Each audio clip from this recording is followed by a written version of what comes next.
Vamos a comenzar el directo hoy para seguir hablando de artesanía, que hoy vamos a hablar con Antonio Suárez. Mira, aquí está en el vídeo en directo. Danixa, gracias por conectarte. Centro Albaicín, muchas gracias por estar ahí. Hola, Little Ship, bienvenida. Vamos a ver si Antonio se conecta. Danisa, claro, o sea, tenemos una serie de charlas y conferencias en torno a la artesanía muy interesantes. No sé si viste la de ayer, pero bueno, vamos a estar pendientes para lanzar más y en breve ponernos a trabajar con el comité asesor de la asociación. Hola, Antonio, ¿qué tal? Antonio, ¿qué corporativo te has puesto? Hombre, es que estamos en los días europeos de la artesanía. Habrá que hacer un poco de... Hay que hacer un poco de... Ahí está el logo bien Muy corporativo, di que sí. Sí, sí, sí. Hombre, para algo lo tenemos, ya que no podemos hacer muchas actividades en el centro, por lo menos que Bueno, podamos enseñarlo. bueno, muchas gracias por estar con nosotros. No sé si escuchaste ayer el directo que tuvimos con Cecilio de Fajalauza, que mira, por lo que me ha comentado mucha gente, fíjate qué curioso, decían que Fajalauza, hay mucha gente que cree que Fajalauza es una marca.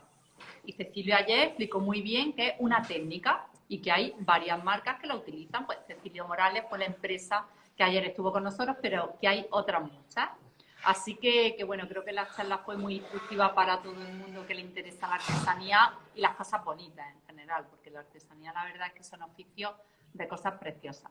Bueno, ya estamos recibiendo a varios seguidores de estas charlas y nada, te voy a dar la bienvenida porque tengo muchas ganas de hablar contigo y de que nos cuentes cosas.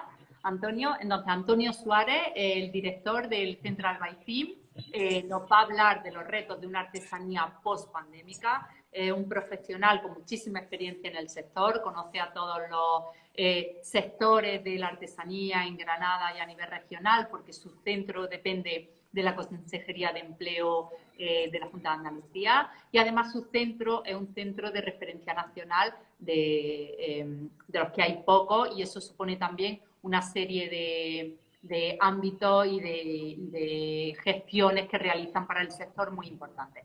Así que nada, Antonio, me gustaría que explicara un poco tu centro, tu función y qué es el Centro Nacional de Artesanía para que sepamos, de referencia nacional de artesanía, para que sepamos lo que tenemos en Granada y la importancia que tiene. Bueno, lo primero, daros las gracias por la invitación a estar en vuestra jornada. Es todo un lujo poder acompañaros en estos días tan importantes para la familia artesana, no para el sector.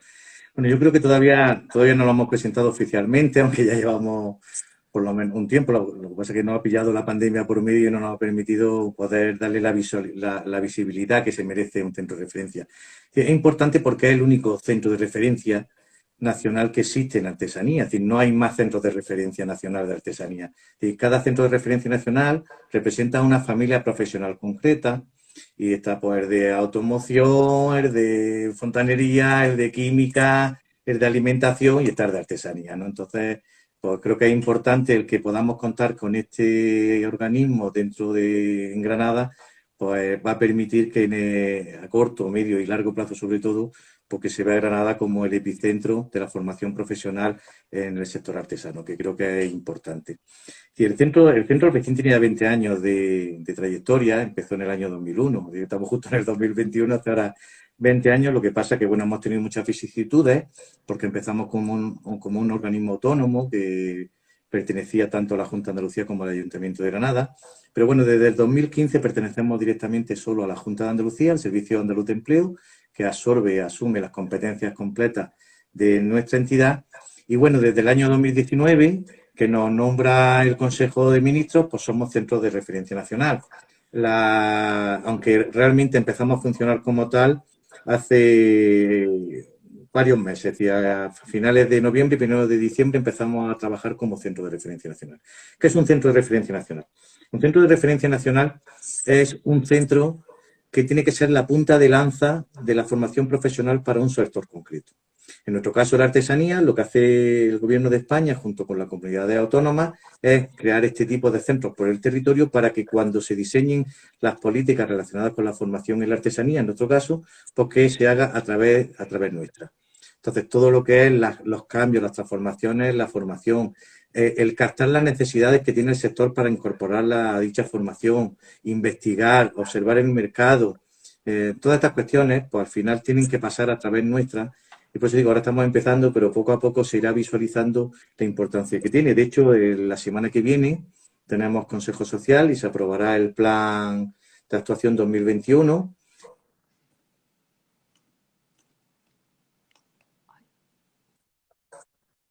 Seguramente relanzar al sector dentro de nuestra provincia. Es decir, tenemos, para que os hagáis una idea, un Congreso Nacional de Artesanía, tenemos un encuentro con todas las empresas de restauración de España que vamos a realizar en Granada. Vamos a crear un centro de referencia nacional virtual, que eso va a ser también una cosa bastante curiosa para que gente de todo el mundo, porque tenemos también muchos seguidores hispanohablantes en Hispanoamérica, puedan seguir las actividades que desarrollamos.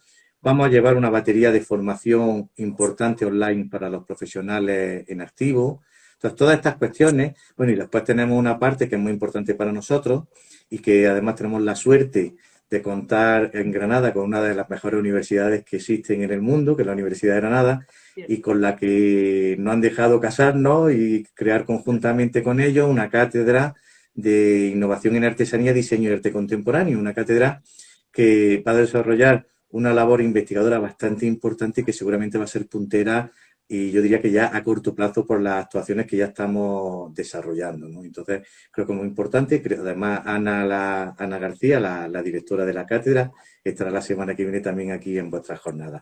Y ya seguramente hablará con más detenimiento de ella, pero creo que es un hecho importante porque el sector lleva muchos años investigándose en el sector, pero de manera deslavazada, y creo que es importante que exista un sitio donde realmente se haga de forma estructurada la investigación y después, sobre todo, que al tener el Centro de Referencia Nacional se pueda transferir dicha investigación al sector, para que realmente todo eso que hacemos, que decimos continuamente, pues termine pues afectando o incorporándolo los profesionales a su actividad, que es lo que en el fondo se trata, ¿no?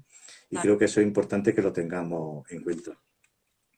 Sí, así es. Yo creo que hay mucha gente que sabe que hay movimientos, asociaciones, organismos que trabajan la artesanía, pero no saben muy bien cómo llegar a ellos o no saben muy bien lo que quieren hacer. De hecho, ese es uno de los ejes y de los motivos del nacimiento de nuestra asociación Granada Artesana. Pero claro, es que cuando te pones a profundizar, lo que pasa es que tienes que tener tiempo y tienes que tener el objetivo de hacerlo, de hacer eso. Te das cuenta de que hay mucha gente trabajando en este sector, pero que necesita darle visibilidad o darle utilidad a esos conocimientos y a esos estudios que se están haciendo. ¿Qué hace el Centro Albaicín para difundir, para ayudar y para apoyar la artesanía? Bueno, en principio, como os decía, estamos a punto de aprobar el nuevo plan. Si nosotros, como centro de formación, lo que tenemos es verdad que hemos tenido una etapa de transformación, principalmente porque nuestra incorporación al SAI supuso un cambio en el funcionamiento que ha supuesto porque estemos durante unos años con poca actividad formativa, que es lo que, entre otras cosas, nos ha permitido pues el trabajar conjuntamente con la universidad, ¿no?, en temas de investigación. Pero en el corto plazo, como os decía, vamos a empezar a hacer una batería de acciones bastante potentes. También estamos elaborando una nueva página web donde podamos incorporarlo. Acabamos de hacer un estudio sobre necesidades formativas, una encuesta sobre necesidades formativas. Claro, el ámbito ya es nacional y hemos llegado a todas las provincias españolas, artesanos de todas las provincias, por lo cual también desde aquí quiero agradecerles su participación, porque al final todas estas políticas lo que nos permiten es trasladarle a los ministerios competentes, en nuestro caso empleo y educación, porque las necesidades que tienen los profesionales para que se incorporen y se les facilite esa acción. Tener en cuenta que nosotros somos organismos públicos y, por tanto, la formación que ofrecemos no es una formación gratuita y queremos que tengan acceso a ella pues todos los profesionales del sector. Además, ahora se abre un nuevo camino, creo que es muy interesante y que están muchos artesanos expectantes con este tema, que es el tema de la acreditación de competencias. Y que eso es otra de las cuestiones fundamentales, porque además tenemos un problema en la artesanía, y es que mientras todos los sectores productivos han aprovechado estos últimos años para adaptar la formación profesional a unidades de competencia, que es lo que se puede acreditar. Es decir, nosotros, para que un profesional se le pueda dar un título de una acreditación sobre una profesión, pues necesitamos que se conozcan las unidades de competencia que hay de esa profesión, para ver las realizaciones profesionales que esa persona debe conocer para poder darle ese título, ¿no? Bueno, pues mientras en otros sectores productivos se ha hecho esa adaptación curricular de la formación profesional a unidades de competencia, que es lo que nosotros trabajamos, la formación para el empleo, en las cualificaciones profesionales del Catálogo Nacional de Cualificaciones Profesionales. En el sector de la artesanía, en las enseñanzas artísticas todavía no se ha hecho. Entonces, ahora nos queda una labor bastante importante. No obstante, el Centro de Referencia Nacional tiene la capacidad para ser centro evaluador de todas aquellas competencias que sí se vayan generando. Actualmente ya se puede empezar, a partir de este mes de abril, cuando se ha iniciado el proceso, se va a poder hacer procesos de acreditación y evaluación de competencias de los certificados de las cualificaciones profesionales, lo que lo recogen los certificados, las cualificaciones profesionales que ahora mismo existen en nuestra familia profesional dentro de las 4 áreas de las que somos centros de referencia, porque la artesanía tiene 3 centros de referencia. Uno es el de joyería de Córdoba, uno de artes escénicas, que está en Madrid, y después las otras 4 áreas, que son cerámica y vidrio artesanal, fabricación, reparación de instrumentos musicales, lo que es recuperación, reparación y mantenimiento artístico, y artesanía tradicional. Esas 4 otras áreas, bueno, en artesanía tradicional está todo lo demás, pues son de nuestra competencia, y por tanto nosotros sí podremos ser evaluadores. De hecho, una de las cuestiones que hemos incluido en el plan es hacer un curso, que haremos seguramente en el otoño, para que profesionales de toda España puedan formarse, un curso que no es demasiado extenso, suelen ser unas 70 horas online, se puedan acreditar como evaluadores, de forma que tengamos evaluadores en todos los territorios de España, de forma que la comunidad autónoma que quiera iniciar un proceso de evaluación de sus profesionales de la artesanía, conjuntamente con nosotros podamos iniciarlo. Creo que es una cuestión que es novedosa e importante, y va a permitir que muchos profesionales tengan un título que, sobre todo los más mayores, no tienen, ¿no? Claro, eso va a ayudar también a que sea mucho más rico el conocimiento y las sinergias que se pueden crear entre cada una de las comunidades, porque es que cada territorio tiene muchísimo que aportar que los demás no conocemos, porque como es una información tan nicho, se nos queda un poco perdida en el tiempo. Una de las formaciones que estáis implementando, de las formaciones que hacéis, ¿cuál es vuestra prioridad? ¿Recuperar algunas tradiciones o buscar formaciones que sirvan para la reinserción laboral más rápida y más eficaz? Bueno, realmente tenemos varios frentes en paralelo, porque la artesanía es poliédrica, es multidisciplinar. Entonces es muy difícil enfocarse solo en una línea.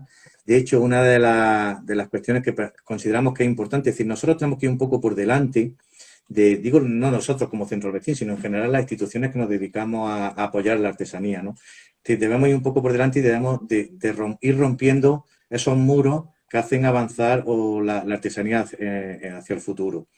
Me refiero principalmente a esos retos que tenemos en cuanto a todo lo que está surgiendo a partir principalmente de la llegada del siglo XXI y la irrupción de todo lo que es la transformación digital, todo el tema de la sostenibilidad, que sabemos que es uno de los objetivos prioritarios tanto en Europa como en España.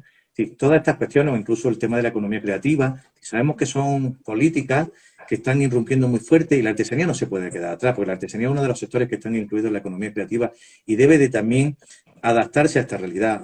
Fíjate, ahora hemos tenido uno de los grandes problemas que hemos tenido por la pandemia, es que la poca adaptación del sector a la digitalización, pues cuando se paraliza toda la actividad presencial, pues prácticamente cae en picado todo el negocio, todo el comercio de artesanos, por la vinculación. Sí, es una guerra personal que tengo con muchos artesanos cuando me dicen, no, yo soy artesano de feria, ¿no? Y yo digo, pero es que no puede ser solo artesano de feria, que si no hay feria, no venden, ¿no?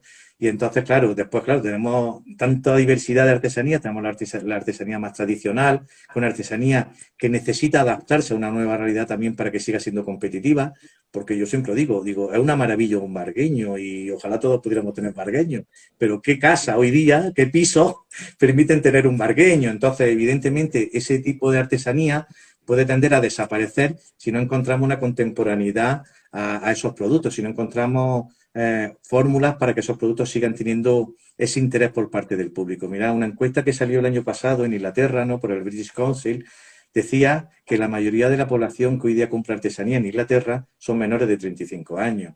Entonces yo me pregunto si un bargueño, por ejemplo, y digo, y no quiero quitarle el mérito, que es una pasada, una maravilla, es una obra de arte hoy día un bargueño, como los que hacen algunos artesanos aquí en Granada, pero evidentemente esos jóvenes de menores de 35 años, entre el bajo poder adquisitivo o incluso una cuestión estética que va muy alejada de la modernidad, de la contemporaneidad, pues hace que no sean productos de interés para este tipo de población. Y por eso es importante el que rompamos un poco o le hagamos ver a estos artesanos que es necesario romper un poco con esa forma de trabajar o ese tipo de productos que venían originándose desde siglos atrás. En Fajalauza tenemos un ejemplo. Ayer mismo Cecilio hablaba de que hay que innovar, ¿no? Hay que innovar, como decía Martínez Torán, ¿no? En los escenarios para el futuro de la artesanía en el 2012 ya decía, hay que hablar de 4 tipos de innovación, ¿no? Innovación de producto, innovación de procesos. Evidentemente hay que dar un meneo, romper todos esos esquemas tradicionales que tenemos, porque si no, al final, pues vamos a conseguir que se desaparezca realmente la artesanía. Cuando la artesanía puede tener mucho futuro en un mercado en el que se está viendo que hace falta ya ir ralentizando un poco el ritmo de esta competencia que tenemos, de esta economía tan veloz en la que nos movemos en el ámbito global, en el que lo local empieza a tener otra vez sentido, en el que queremos las cosas bien hechas, en el que queremos algo singular, algo que nos llene, y evidentemente los productos manufacturados, los productos industriales en serie que no tienen ningún valor en ese sentido para las personas, ¿no? Entonces, ahí tenemos que hacer un trabajo bastante importante desde los centros de formación. Por eso, para nosotros, desde el Centro Bejín, una de las cuestiones que es muy importante es toda esa formación en cuestiones digitales. Mira, un proyecto que está haciendo ahora la Universidad de Granada, en el que nosotros también colaboramos, es para poner un ejemplo de que hay siempre por delante, ¿no? Que es el Remaker. Se está trabajando con ingenieros, ¿no? Para la creación de diseños generativos a partir de algoritmos por inteligencia artificial. Es decir, que lo que se pretende es que ayudarle a los artesanos a que descubran la posibilidad que tiene un producto de multiplicarse por miles de diseños diferentes para que siempre puedan ofrecer un producto original, pero manteniendo esos elementos que caracterizan al producto y le dan ese valor, ¿no? Como puede ser el tema del territorial, el tema vinculado al territorio, el tema de estar usando materiales tradicionales que son históricos en un territorio concreto, ¿no? Porque sabemos, por ejemplo, hablamos de la cerámica de Fajalauza. La cerámica de Fajalauza, que es una cerámica muy vinculada al territorio de Granada, por lo que tenemos que buscar la fórmula es que esa cerámica de Fajalauza siga siendo contemporánea, ¿no? Entonces lo que necesitamos es nuevos diseños, nuevos modelos que nos permitan avanzar, ¿no? También, por ejemplo, otra cuestión que nos preocupa mucho, que la artesanía tiene que ser rentable. La artesanía, sí, al final las empresas artesanas son empresas, sí, tienen que sentirse empresarios, aunque sean artistas, aunque tengan otro tipo de connotaciones que ellos mismos se vean más románticas, pero al final no dejan de ser empresarios. Y si tú tienes una empresa es para ganar dinero, si no, al final la empresa quiebra. Y por tanto, nosotros creemos mucho en la necesidad de abaratar costes y de mejorar los procesos de producción, ¿no? Y por eso es también importante la innovación en la producción. Entonces, nosotros sí somos, muchos de los que trabajamos en esto creemos que perfectamente se pueden incorporar herramientas y maquinaria tecnológica a la parte productiva de la artesanía, sobre todo en las partes en las que no genera valor. Yo hace poco tenía una discusión con un taraceador que les decía, bueno, hablando de todo lo que es la elaboración de una caja de taracea, algo tan sencillo como eso, que tiene una parte que es una caja de madera pura y dura, sin más valor que la madera encajada, y después tenía toda esa incrustación de taracea, que es donde realmente estaba el trabajo artesano. Aquí, por ejemplo, en Granada tenemos un taraceador que incluso incorpora en el corte de las tiras de taracea, cuando hace los chorizos, ¿no? De taracea, usa una máquina de corte de imprenta, porque ya ha conseguido reducirlo todo ese material que se perdía en el corte, pues ha conseguido prácticamente anularlo. Entonces ya no pierde nada de materia a la hora de cortar las tiras de taracea. Ahí tenéis un ejemplo, por ejemplo, de cómo la maquinaria ayuda, o ejemplos mucho también. Yo digo que esto ya viene de la época del Renacimiento, ¿no? Yo siempre pongo el ejemplo, que todo el que me conoce lo conoce, de Miguel Ángel tuvo a 20 personas ahí picando piedra antes de hacer la última parte del David. Es decir, que él llegó ya al final para darle su toque personal, pero antes tú ahí a 20 machacas dándole al cincel a la piedra. Pues esto es lo mismo. Es decir, ¿por qué no podemos incorporar una máquina, una impresora 3D, una máquina de control numérico, que nos haga ese devastado inicial, que nos haga esa parte que nos prepara el producto para que después el artesano pueda trabajar con él y hacerle ya su impronta y su acabado y de alguna manera incorporar su excelencia, ¿no?, como artesano a ese producto, que es lo que realmente le está dando valor. Antonio, ha llegado a un punto que yo quería consultar contigo como uno de los expertos que más sabe de artesanía a nivel nacional, que es, redefinamos la artesanía, ¿qué es la artesanía? ¿En qué consiste? Porque últimamente se está poniendo mucho encima de la mesa, no solamente, claro, ahora es el nuevo lujo, ahora es la alta artesanía, en el sector de la moda, la decoración, en muchas cosas. Entonces, ¿qué es la artesanía? Y luego, otra cosa que es, ¿qué se considera artesanía? El proceso, la técnica, porque claro, la utilización de la tecnología, por supuesto, es algo de nuestro tiempo, está ahí, pero ¿en qué porcentaje o de qué manera o cómo medimos hasta dónde dejaría de ser artesanía y cómo? Porque hay mucha gente que quiere meterse en el sector, pero alguien que lleva mucho tiempo los ve como unos intrusos porque meten demasiados procesos ajenos. ¿No crees que hay un poco de lío ahí? Hombre, es que la artesanía, como antes lo decía, es multidisciplinar, entonces sería absurdo. Todo algo un congreso esta pregunta no da para un directo, pero sí es verdad que, y aquí seguramente tengo muchos especialistas que saben muchísimo más que yo, que llevan muchísimos años.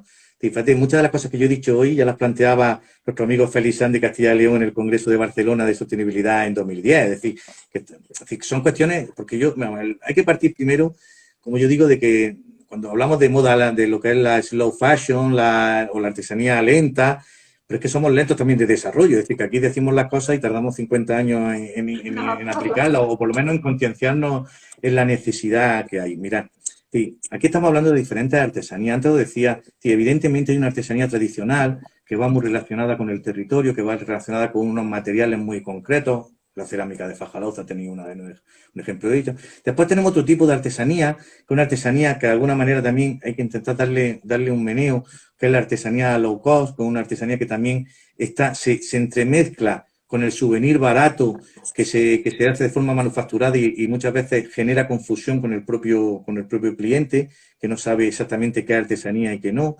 Ahí lo vuelve. Pero después tenemos otro tipo de artesanía, una artesanía del lujo. No, ahora sabemos, por ejemplo, que las empresas de moda, y aquí tenemos a María, que sabe de hecho seguro mucho más que yo, hay una nueva concienciación en la moda de que ya que te gastas 4.000 euros en un vestido, que ese vestido esté hecho a mano, que tenga unos materiales que sean sostenibles y que lleve una serie de elementos incorporados y no un vestido hecho en Bangladesh, aunque sea una marca, que al final lo que estás pagando es marca y no el vestido. Entonces ahora también se entienda que el vestido también tenga esos elementos. Por eso digo, entonces estamos hablando, hay un mercado de lujo que compra un tipo de artesanía bastante elevada y prácticamente nos estamos yendo a la pieza única.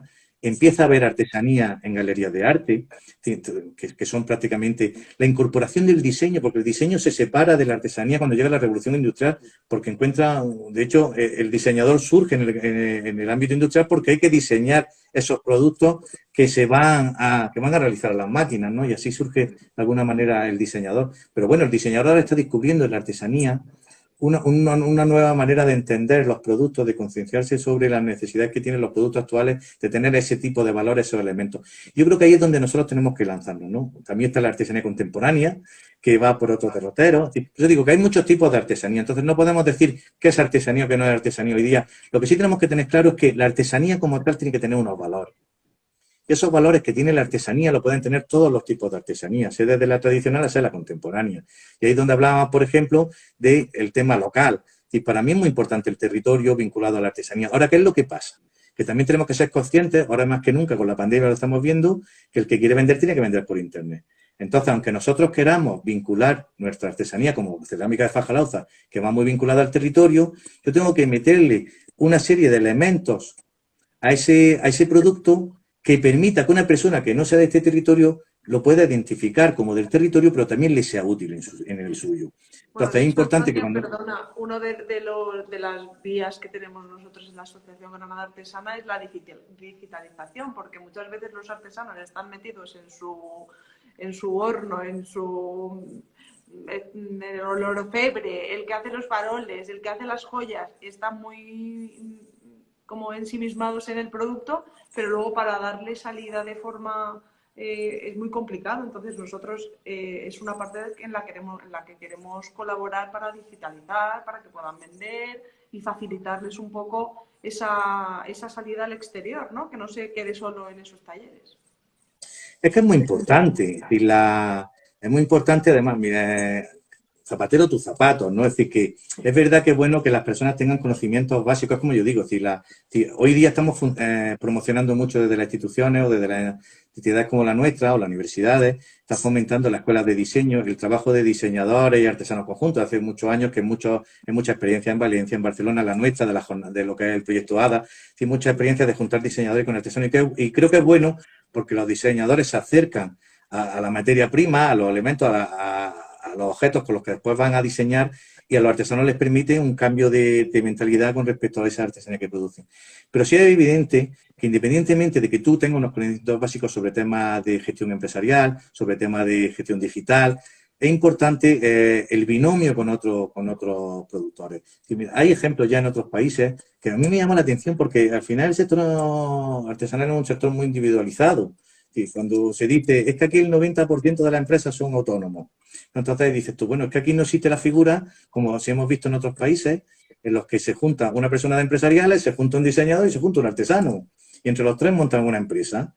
Y cada uno lleva la parte que le corresponde y esas empresas funcionan siempre.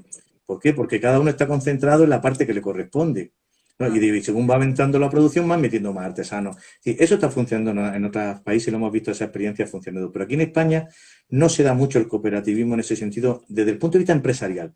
Los artesanos trabajan conjuntamente, colaboran con otros, incluso se asocian, pero no llegan a tener estructuras empresariales potentes y eso de alguna manera dificulta. Entonces es importante que los artesanos entiendan que deben de apoyarse en empresas externas que les ayuden a lanzar toda esa parte. Y por eso es importante que si vosotros, por ejemplo, estáis trabajando en esos aspectos, pues seguramente muchos artesanos se pueden beneficiar de ello, ¿no?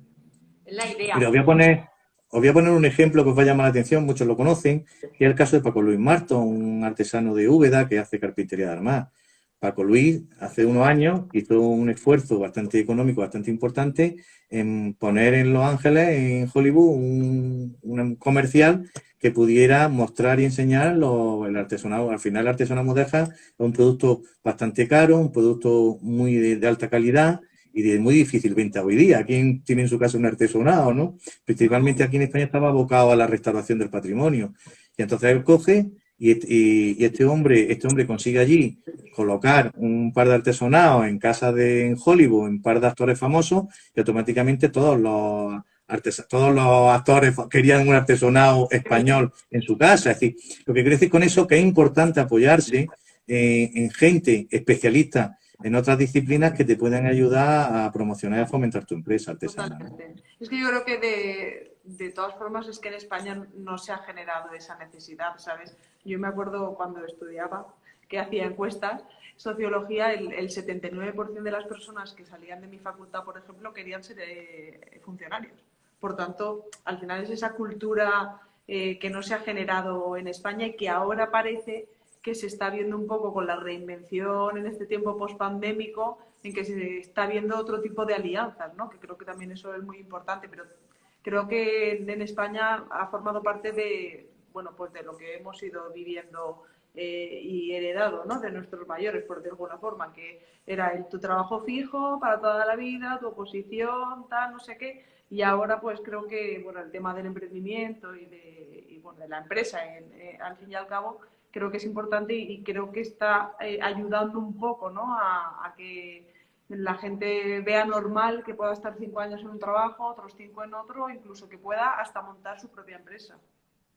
De hecho, fíjate que en la propia universidad empieza a plantearse estas cuestiones y de hecho últimamente están surgiendo mucho los dobles grados, si he oído cuenta de empresariales con arquitectura, empresariales con derecho, empiezan a surgir estas cuestiones y surgen principalmente, yo creo que viene de ahí. Es decir, la artesanía lo tenemos bastante identificado, es decir, antiguamente estaban los aprendices con los maestros que aprendían, los aprendices que aprendían de sus maestros, pero eso ya desapareció hace muchos años. Además aquí nunca ha habido un interés grande por el tema, como pasa en Alemania o pasa en Francia, del tema de los aprendices, ¿no? El tema de la formación dual, que ahora se está empezando a poner en marcha, pero en España nunca se ha fomentado. Y lo que sí detectamos, claro, que todos los jóvenes artesanos que vienen de escuelas de arte, principalmente escuelas como la nuestra, o que vienen de la propia universidad, de la Facultad de Bellas Artes, que muchos ven en la artesanía una salida profesional bastante interesante. Pero ¿cuál es el problema? Que en todos los estudios se ve muy poco formación en cuestiones empresariales y formación en cuestiones tecnológicas. Y de hecho es uno de los ámbitos en los que ahora estoy trabajando porque me interesa bastante cómo podemos conseguir que la transversalidad, que son todas esas cuestiones que no tienen que ver directamente con el trabajo profesional que uno está aprendiendo en la formación que recibe, pues son tan importantes como la propia formación productiva, ¿no? Y las tenemos un poco abandonadas. Y eso a lo mejor lleva a lo que tú decías, de que al final yo no adquiero esa cultura emprendedora. Si no la quiero, pues me va a costar mucho trabajo después entender que necesito ayuda de alguien que en ese ámbito me pueda colaborar conmigo para poder desarrollar una actividad. Es que fíjate, Antonio, algunas de las preguntas que nos han hecho artesanos con los que hemos tenido contacto era de a cuánto venden sus piezas. No saben valorar o qué aspectos tienen que tener en cuenta, los materiales, las horas de trabajo, el precio de mercado, una mezcla de todo y las horas de trabajo a cuánto lo tienen que cobrar. Entonces, es como, pero a ver, ¿esto cuánto tiene que costar? Pues bueno, le hace una mezcla y dice, es que entonces no me salen los números, porque esto costaría 200 cuando la gente lo vende a 20, pero es que si lo vende a 20 no gano nada. Entonces, son cuestiones tan básicas como eso, de saber a cuánto vendo mi arte, mi oficio, para poder sobrevivir, que no sea un entretenimiento y que lo que le saco bienvenido es a mi bolsillo, no. Quiero que sea una forma de vida profesional. Entonces, esa parte es verdad que está muy perdido. De hecho, me gustaría decir que reflexionando con la mano en el corazón, ¿cuánto hacen análisis de costes, no? Claro. ¿Cuántas horas dedico a realizar un producto? Incluso la optimización del tiempo, ¿no? Hay experiencias de artesanos, yo he visto algunos casos en Irlanda, donde los artesanos decían, los lunes hago tal cosa, los martes tal cosa, los de tal hora, de forma que ellos contabilizaban el tiempo y después las piezas que le daba tiempo a hacer en ese tiempo y podían calcular las horas que le echaban. Si calculaban el precio medio de la hora de trabajo de un trabajador, pues podían calcular los costes. Evidentemente también nos encontramos con otro problema, y hacia dónde dirigimos nuestra artesanía. Evidentemente, si el producto que yo realizo es un producto que voy a vender en un mercado o en una feria, pues difícilmente voy a poder alcanzar el valor que tiene esa pieza si la pieza me requiere mucho tiempo de elaboración o tiene unas características que son determinantes para que el precio no pueda ser bajo. Entonces, eso es importante. Evidentemente, esto también va en relación con lo que antes comentaba, de que debemos de intentar, como sea también, hoy día tenemos herramientas para poder abaratar costes. Y no tenemos que tener ese sentimiento de que estamos pervirtiendo la artesanía por utilizar una máquina en una parte en la que no tiene ningún valor de poder utilizarla, ¿no? Entonces yo he tenido muchas discusiones con los artesanos. Yo creo que todas las personas que nos dedicamos en el ámbito de la artesanía desde fuera, porque que no somos directamente artesanos, pues claro, nos chocamos muchas veces con los productores en este sentido, porque sobre todo los más tradicionalistas, ¿no? Los que siguen llevando una tradición de llevar muchos años, pero son los primeros que se quejan de que realmente cada vez cuesta más mantener los negocios abiertos, ¿no? Entonces eso es un problema que poco a poco habrá que ir generando esa educación entre todos para que se entienda de que la vida avanza, que antes no había tornos eléctricos, había tornos de pie y la gente ya nadie usa tornos, muy poco. Creo que había uno por Benalúa de Guadix que usaba todavía, por Hueca que usaba torno de manual, pero evidentemente es absurdo, no igual que lo de los hornos, ya casi todo el mundo tiene hornos eléctricos, etcétera, ¿no? Poniendo el ejemplo fácil que es el de la cerámica. Pero eso suele pasar en muchos elementos. Fíjate, incluso voy más allá. Cuando hablábamos antes de que tenemos que contemporanizar, lo de las herramientas digitales que nos permiten generar nuevos diseños, lo están permitiendo también incorporarnos a ese nuevo mercado. En fin, es un mercado que no tenemos muchas veces identificado. Mira, ahora, por ejemplo, que estamos con el parón de la pandemia y tenemos turismo cero, una de las cosas que también, por ejemplo, podríamos plantearnos en los territorios que son turísticos, como nos pasa aquí en Granada con el Albaicín o con los artesanos que viven en entornos de Gómez y tal, y es la falta que tenemos de turismo experiencial en Granada, ¿no? Si tú te vas a Murano, si tú que vas a Venecia termina yendo a Murano, al final en el barquito, a ver cómo sopla un cristal y seguramente, y tú después ves allí que una bola de cristal vale 3 veces más que en una tienda de Venecia. Claro, ¿por qué? Porque tú ya estás diciendo, claro, es que esta está hecha a mano, ¿no? Esta es artesanal y la otra no, la otra es manufacturada.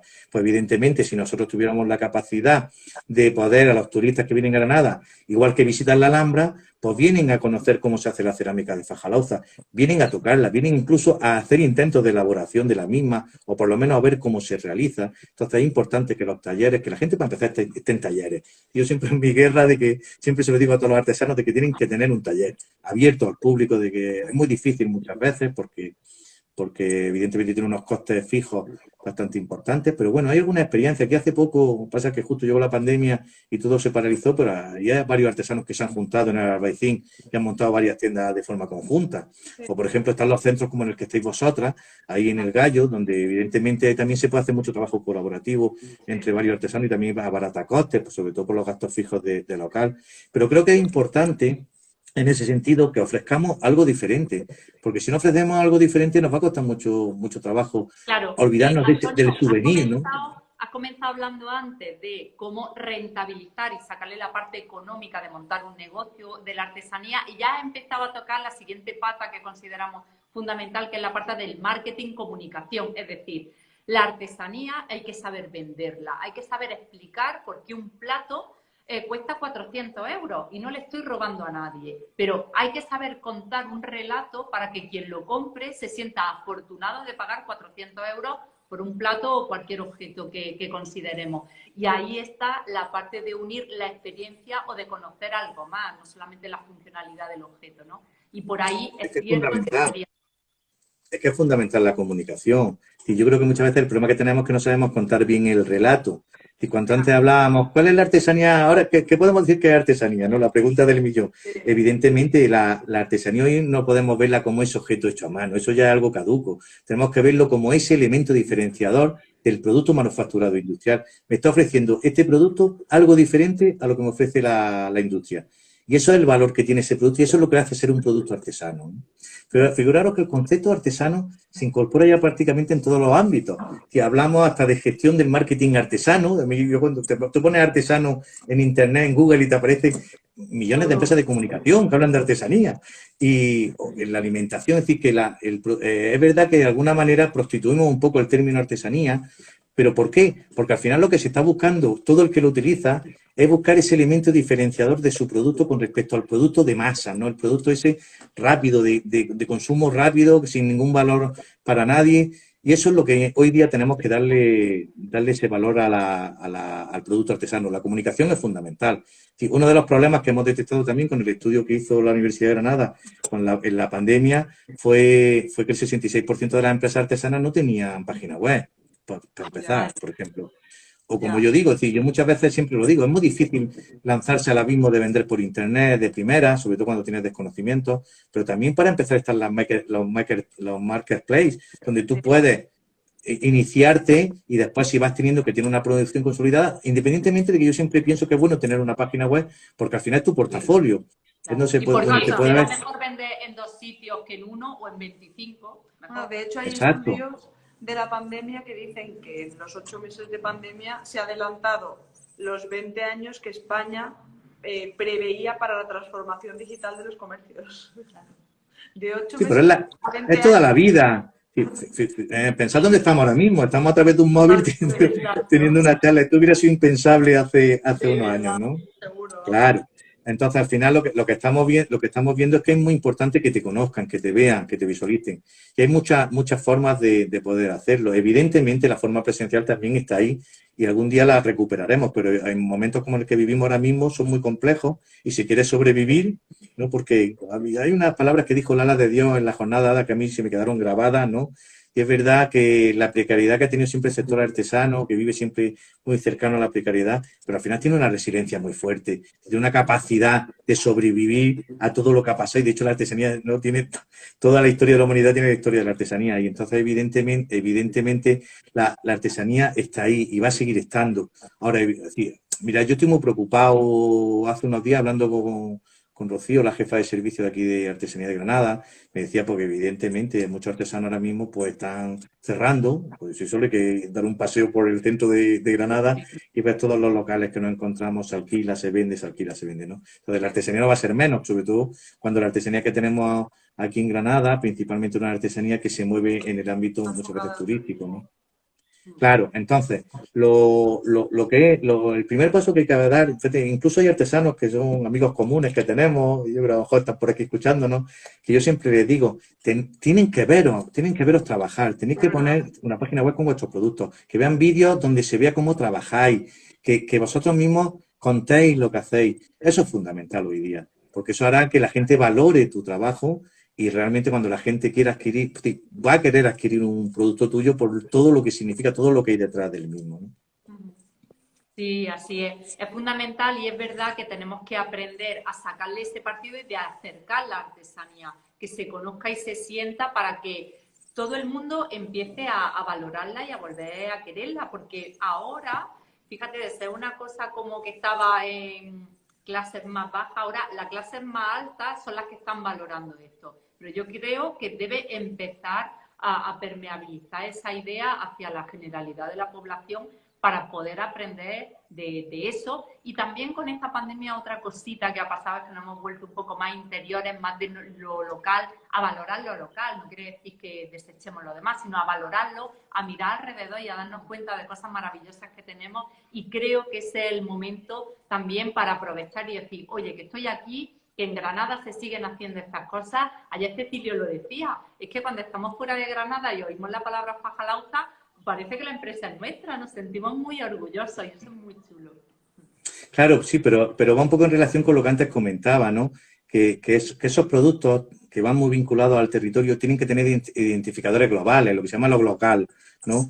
Así que de forma que una persona que sea de fuera tenga interés en adquirir ese producto que tiene mucha vinculación con un territorio concreto, porque si no difícilmente va a tener ventas fuera de nuestro territorio. Y hoy día o vendemos fuera del territorio o no vamos a poder vender mucho. Entonces creo que es importante. Te voy a coger la lanza que has tirado. ¿Qué identifica la artesanía de Granada? Pues mira, esta también otra de las cuestiones que además a mí me surgió este debate hace mucho tiempo, porque me voy a ir directamente al ejemplo.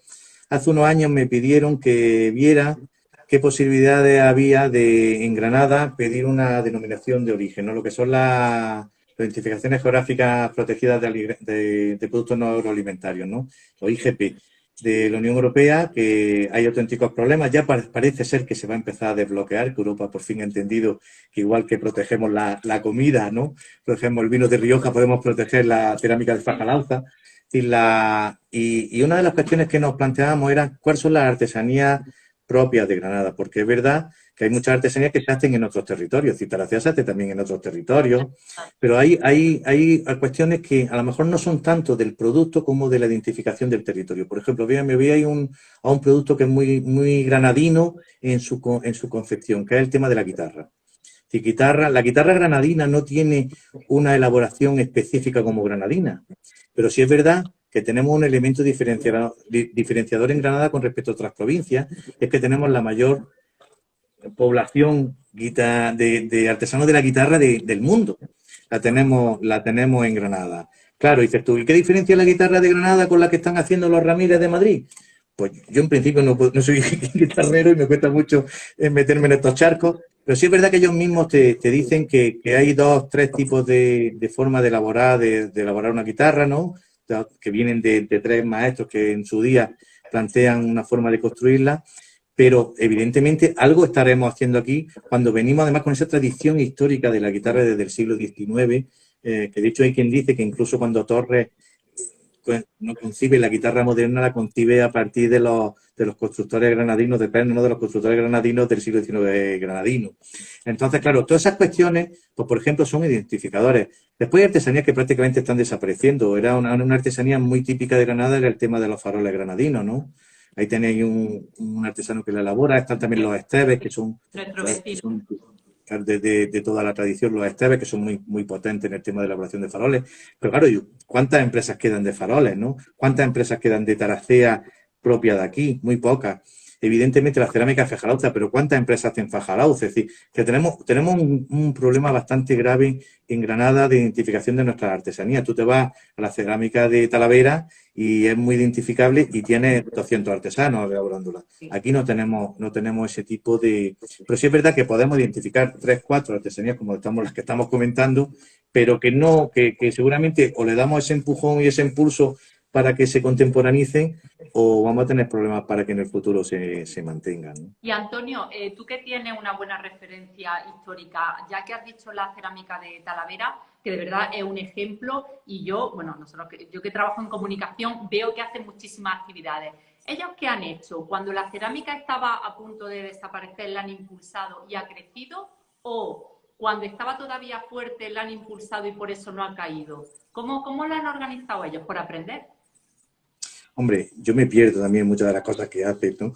Pero sí es verdad que para empezar han tenido un apoyo institucional muy fuerte, histórico. Sí, es muy fuerte. Es decir, además, en la comunidad de Castilla-La Mancha siempre ha sido uno de sus baluartes fuertes el tema de la artesanía y siguen fomentando mucho la artesanía. Y os voy a poner un ejemplo. Andalucía tiene la marca hecho en Andalucía desde este lunes, que salió la orden, y en Castilla-La Mancha lleva muchísimos años. Y nosotros no teníamos la marca artesana Andalucía hecho a mano hasta este lunes. Ahí tenéis un ejemplo del valor que se le ha dado. Es decir, nosotros somos Centro de Referencia Nacional de Artesanía porque en su día renuncia un centro que hay en Castilla-La Mancha, que en Ciudad Real, que era un centro de referencia nacional de los antiguos centros nacionales del Ministerio, que era el especializado en artesanía. Pero claro, cuando se surgen los centros de referencia nacional no puede estar en dos áreas y ellos eran de vino y de artesanía, entonces tuvieron que renunciar y por eso nosotros rápidamente presentamos nuestra candidatura para ser centro de referencia. En fin, lo que quiero decirte con eso es que siempre ha habido un apoyo institucional muy potente. Después también es importante, aquí tenemos varios ejemplos, tenemos el ejemplo, por ejemplo, en Ubrique, tenemos el ejemplo de La Rambla, o un ejemplo también que tenemos que no va tanto relacionado con lo que es el producto, pero sí también pasaba como los guitarreros de Granada con los joyeros en Córdoba, ¿no? Es decir, no hay una joyería hoy día cordobesa que, digamos, podamos identificarla, ¿no? Sobre todo porque la joyería... Pero es verdad, claro, pero hay un gremio bastante importante de joyeros en Córdoba que hace que la joyería de Córdoba pues tenga esa importancia, ¿no? Pues esto es importante. Y entonces en la zona de Talavera, de Puente del Arzobispo, en toda esta zona, tienen identificada desde hace muchos siglos su artesanía, la han mantenido, hay muchos talleres viviendo de ella y evidentemente eso ha hecho que además la comunidad autónoma, que es la competente en España, son las comunidades autónomas las competentes en artesanía, pues haya hecho un esfuerzo bastante importante en ella. Tenemos otro ejemplo, fíjate, a mí hay ejemplos que yo siempre digo que son para tenerlos en cuenta. Para mí uno de los más importantes en España es artesanía de Galicia, ¿no? Toda la campaña que hace de promoción de sus artesanos en el exterior es fantástica, ¿no? De hecho, es uno de los ejemplos donde nosotros miramos para ver cómo la artesanía española tiene éxito en el extranjero, ¿no? Ellos han ido mucho a ferias del norte de Europa, a ferias nórdicas, y cuando hablamos con los responsables de artesanía de Galicia, con Elena Faveiro, la directora de la fundación, te lo dice, ¿no? Es decir, nosotros los llevamos y después ellos se quedan. Es decir, ya no tenemos que volver a llevarlos. Porque bueno, esa es la idea, ¿no? Claro, eso tiene bastante éxito, por tanto, la artesanía española fuera de nuestras fronteras. Pero ellos sí han encontrado esos identificadores que hacen que la gente de fuera quiera comprarlo. O el ejemplo también que siempre pongo del famoso botijo aplastado que encontré en Artesanía de Cataluña, ¿no? Es un botijo que la gente se quiere llevar a su casa y no le cabe en la maleta. Pues un botijo aplastado cabe perfectamente porque es para decorar. Es que, claro, ahí tiene el ejemplo de cómo buscamos la... Claro. Es que tenemos por aquí a un alfarero que es de Puente del Arzobispo, a Juanqui, que dice que tiene que corregirnos porque Talavera y Puente no hay más de 200 artesanos. Bueno, pero es que 200 artesanos son muchos, ¿eh? O sea, ojalá encontrásemos, es que estamos hablando, por ejemplo, en Granada, que no sé, que puede haber 4 o 5 y en decadencia en el sentido de que no son empresas recién creadas, sino que llevan ya... Bueno, tenemos un problema para identificar a los artesanos en general en la sociedad. Tener en cuenta que hoy día cuando tú te das de alta en cualquier actividad laboral, en general no existe un CENAE artesano. Ya, tú te das de alta otra te da de alta en el sector industrial. Mira, cuando salen los estudios del INI o estudios de otras características del propio SEPE sobre los oficios, sobre las profesiones, sobre la formación incluso profesional, siempre falta artesanía. Es decir, yo siempre digo, hay 25 familias más artesanía, porque la nuestra nunca se encuentra en ninguno de los estudios, y principalmente ¿por qué? Porque los profesionales de artesanía están identificados en otros sectores. Los joyeros muchos están en metal, los de madera están en carpintería. Sí, y eso pasa en todos los oficios, ¿no? Y no hay, es decir, en cerámica también pasa un poco con cerámica industrial. Entonces, claro, ante eso es un problema que tenemos para identificar a los artesanos. Y es muy difícil, entonces, después también otro de los problemas que tenemos es que el único registro que existe para conocer qué artesanos hay son los registros autonómicos, los registros de artesanía que tienen todas las leyes de artesanía autonómicas, pero claro, son voluntarios. Entonces, al ser voluntarios, pues no todos los artesanos se inscriben en ella. Y mira que no tiene ni tiene coste ni tiene ninguna implicación de otras características que el poder estar en un registro donde constan los artesanos para promocionarse. Pero bueno, hay muchas personas que no están en estos registros y eso también imposibilita el poder contar, saber exactamente cuántos tenemos en los territorios. Entonces es muy difícil ahora mismo identificarlos. Después, por ejemplo, ahora cuando hicimos la encuesta de necesidades formativas y nos dirigimos a todos los territorios de nuestro país, nos dimos cuenta también que registros pues, que llaman la atención, ¿no? Por ejemplo, tú te vas al registro de Baleares y encontramos peluqueros, esteticien, como oficios artesanos. Evidentemente, un cocinero es un oficio artesano también, pero claro, hasta un oficio que se hace de forma manual. Bueno, entonces, ¿Cómo hay que redefinir un poco el concepto? Porque es que claro. no hay mucho metido. Entonces, no todos los registros están iguales. Los artesanos, por ejemplo, aquí el Oficio y Arte sí está haciendo una campaña para que esto cambie, Sí. para que se empiece a estudiar la cuestión de los CENAE, y realmente existe ese CENAE complementario artesano que Claro. nos permite identificar a las personas que se dedican a esto. Si no, es que es muy complicado saber cuánto exactamente se dedican a una profesión en un territorio. Es decir, yo soy incapaz hoy día, llevo muchos años en esto, de saber cuántos artesanos, por ejemplo, tenemos en Granada. Es muy difícil. Claro. Sí, Es muy complicado, además Sí. hay datos muy dispersos, unos dicen unas cosas, otros... Es muy complicado, la verdad. Bueno, Antonio, nos quedan 2 minutillos y no quiero que se corte esto abruptamente, sino que quiero que nos dejes, bueno, una conclusión y luego también una encomienda, es decir, a nosotros la asociación lo que queremos es aportar al sector, nos encanta lo que significa y lo que necesita, y queremos que digas qué puede hacer nuestra asociación o cualquier persona que esté en el sector y qué deberíamos hacer por la artesanía para que siga pues bullendo y creciendo. Hombre, para empezar, yo cuando os conocí me pareció que tenía bastante importancia que se generaran entidades como la vuestra. ¿Por qué?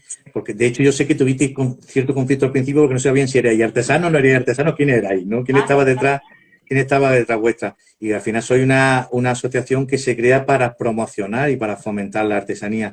Y creo que es importante. La artesanía, yo voy a seguir trabajando. Mira, empezaba así al principio de esta charla que teníamos, son muchos retos los que podemos tener por delante, pero lo curioso de todo esto es que estos retos llevamos 20 años hablando de ellos. La sostenibilidad, el diseño, la digitalización, llevamos 20 años hablando de lo mismo y seguiremos otros 20 años seguramente. Entonces, al final, ¿qué es lo que necesitamos? Mucha educación, mucha cultura, para que la sociedad entienda ese valor que tienen los productos artesanos y que los diferencian de los productos industriales y manufacturados, de que estamos en un momento donde la sostenibilidad es fundamental. Empezamos ya a creernos que algo le estamos haciendo a este planeta y necesitamos cambiar de rumbo y darle un giro para que sea realmente más sostenible, y eso pasa por empezar a trabajar o para rodearnos de productos que tengan esos elementos de sostenibilidad tan importantes, ¿no? Que las externalidades negativas desaparezcan de ellos.